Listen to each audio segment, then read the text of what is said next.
Hujan, seorang gadis seksi terbaring di tempat sampah. Jechil telah kesepian selama 30 tahun, lewat dan menemukannya. Siapa yang akan meninggalkannya di tempat seperti ini? Gadis itu masih muda dan cantik, mengapa mereka membuangnya seperti itu? Dia tidak punya pilihan selain membawa pulang gadis itu. Lalu Jechil membawa gadis itu ke rumahnya. Begitu dia duduk di sofa, gadis itu jatuh padanya. Dia terkejut dan segera pindah. Lalu dia berpikir, kamu pikir aku mudah, mimpi. Setelah itu, dia pergi berganti pakaian dan mengeringkan rambutnya dengan handuk. Melihat gadis itu juga basah karena hujan, dia pergi ke gadis itu untuk menyekanya. Sekarang dia tidak tahan lagi dan matanya mulai melihat ke seluruh tubuh gadis itu. Oh no, tidak bisa. Jangan melihat lagi, atau itu akan terjadi ahihi. Jechil buru-buru menutupi gadis itu dengan handuk. Lalu dia memanggilnya untuk bangun. Mari kita tebak apakah gadis ini akan menjadi kekasihnya di masa depan, ya? Pada saat ini, tiba-tiba kilatan petir mengejutkannya. Setelah itu, dia menemukan gadis itu sudah mati. Apa yang harus dia lakukan? Dia buru-buru mengeluarkan teleponnya untuk memanggil polisi. Tapi dia berpikir lagi, gadis ini meninggal di rumahnya. Jadi dia mungkin ditangkap karena pembunuhan. Dia memutuskan untuk tidak memanggil polisi lagi. Dia mengambil kesempatan mayat itu masih hangat dan ingin membawa mayat itu kembali ke tempatnya. Akibatnya, karena dia tidak bisa membawa gadis itu, dia didorong di atasnya oleh gadis itu dan pingsan. Ketika dia bangun, dia menemukan bahwa jiwanya telah memasuki tubuh gadis itu. Dan tubuhnya terbaring tak bergerak di lantai. Apa yang sedang terjadi? Dia masih muda dan belum menikah. Kenapa dia tiba-tiba berubah menjadi seorang wanita? Dia panik dan langsung memanggil sahabatnya Hyungu. Lalu berkata dia punya masalah. Dan menyuruh Hyungu cepat pulang.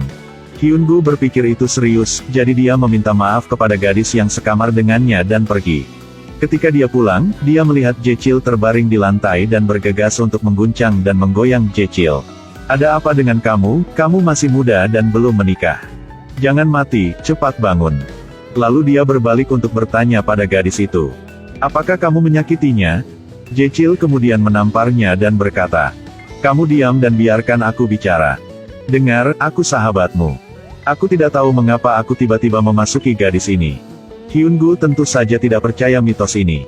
Ketika Jechil menceritakan rahasia di antara mereka berdua, dia percaya itu benar. Jechil membawa seorang gadis dari tempat sampah untuk pulang. Akibatnya, jiwanya tiba-tiba memasuki tubuh gadis itu. Untuk mendapatkan kembali tubuhnya, dia dan Hyungu memulai pencarian Google. Tak disangka, semua ini adalah cara yang sangat kejam, tertabrak mobil, tersambar petir. Tapi ada juga cara yang sangat membahagiakan. Ini adalah dua orang yang harus berhubungan seks satu sama lain. Ditabrak mobil sangat berbahaya, jika Anda sial, Anda bisa kehilangan nyawa. Tapi bahkan lebih buruk. Ketika Jechil adalah seorang pria, dia tidak pernah berhubungan seks. Sekarang dia seorang gadis, bukankah seharusnya dia membiarkan orang lain berhubungan seks dengannya? Maka dia hanya bisa disambar petir. Kakinya menginjak tangan mayatnya. Lalu berdiri di tengah hujan memegang tiang besi. Tanpa diduga, dia berdiri di tengah hujan sepanjang malam tanpa ada sambaran petir yang menyambarnya. Jechil memasuki rumah untuk mandi dan pergi tidur. Hyungu berdiri di luar menatapnya dan menginginkan tubuh itu. Dia pikir itu bagus jika Jechil adalah gadis sejati. Jechil bertanya, apa kau tidak pernah melihat laki-laki mandi? Tolong keluar, cepat. Ya betul, aku belum pernah melihat seorang gadis mandi membiarkan pintu terbuka seperti ini. Saat Jechil berubah menjadi wanita, Hyungu adalah orang yang paling bahagia. Dia mengajak Jechil untuk membeli beberapa baju baru. Ketika dia melihat Jechil berpakaian seperti seorang gadis, dia tidak bisa mengalihkan pandangannya dari Jechil. Dan dia juga murah hati untuk menawarkan makanan lengkap kepada Jechil. Lalu mengajak Jechil menemui seorang peramal. Untuk meminta cara menukar jiwanya. Jechil memandang peramal seperti orang gila, berdiri dan menyeret Hyungu untuk pergi. Pada saat ini, peramal tiba-tiba menjadi serius dan berkata, apakah kalian berdua datang untuk bertanya bagaimana menukar jiwa? Benar Pak. Apa yang harus kita lakukan? Kamu hanya perlu melakukan apa yang aku katakan. Setelah itu, keduanya berbaring di ruangan yang penuh dengan lilin. Saya pikir peramal punya trik hebat. Jika saya tidak salah menebak, peramal itu menyuruh Hyungu berhubungan seks dengan Jechil. Saat Hyungu hendak berakting, Jechil tiba-tiba menendang Hyungu kecil. Hampir membuatnya menjadi wanita juga. Oh no, maaf. Hanya saja aku merasa sangat mengerikan, aku tidak tahan. Hyun-gu marah. Hari ini, dia tidak hanya menghabiskan uang untuk membeli pakaian, tetapi juga untuk makan. Tetapi dia tidak mendapatkan apa-apa. Sekarang, ingat semuanya dengan jelas. Sebelum kalian berdua bertukar tubuh, apa yang kamu dan gadis itu lakukan? Aku tidak melakukan apa-apa. Aku hanya melihat kakinya sedikit. Ya, aku ingat. Ketika aku jatuh, sepertinya aku pernah dicium olehnya. Kalau begitu, sekarang kenapa kamu tidak mencoba menciumnya lagi? Apakah kamu percaya aku akan menamparmu? Tapi ketika aku mencium diriku sendiri, aku merasa tidak enak. Kamu sangat banyak bicara, kamu telah berubah menjadi seorang wanita dan kamu telah menjadi lambat seperti seorang wanita.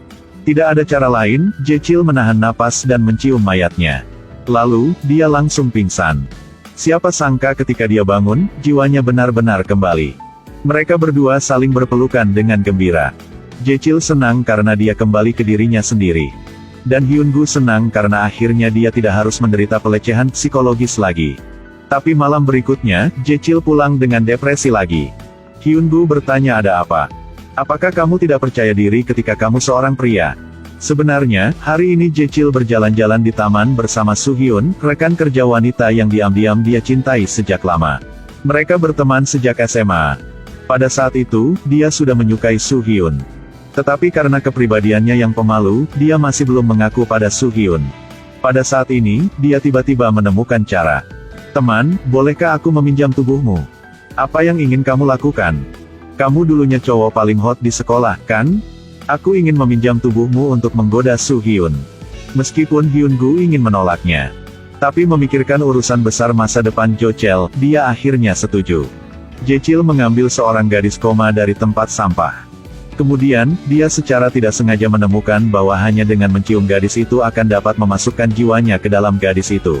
Jadi dia meminjam tubuh Hyun-gu untuk merayu gadis yang dia suka. Setelah bertukar tubuh dengan Hyun-gu, dia mengajak Soo-hyun untuk makan. Saat berbicara, dia tahu bahwa ketika dia pergi ke sekolah, dia juga diam-diam jatuh cinta dengan Hyun-gu. Dia sangat kecewa setelah mendengar itu. Tapi dia bodoh dan tidak menyadari bahwa orang yang paling banyak dibicarakan Soo-hyun sekarang adalah dia.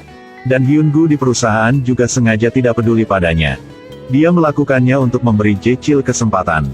Tapi sepertinya ada yang tidak beres. Sekarang, dia ada di tubuh Jechil. Kenapa dia tidak merayu Soo-hyun menggantikan Jechil? Keesokan harinya, Jechil di tubuh Hyun-gu ragu-ragu sepanjang hari sebelum memanggil Soo-hyun. Dia ingin mengajaknya pergi hiking. Soo-hyun kesal jadi dia setuju tanpa berpikir. Setelah itu, mereka berdua pergi hiking, entah bagaimana mereka pergi ke tempat tidur. Kemudian mereka berdua berolahraga sepanjang malam. Setelah itu, Jechil menyesalinya lagi.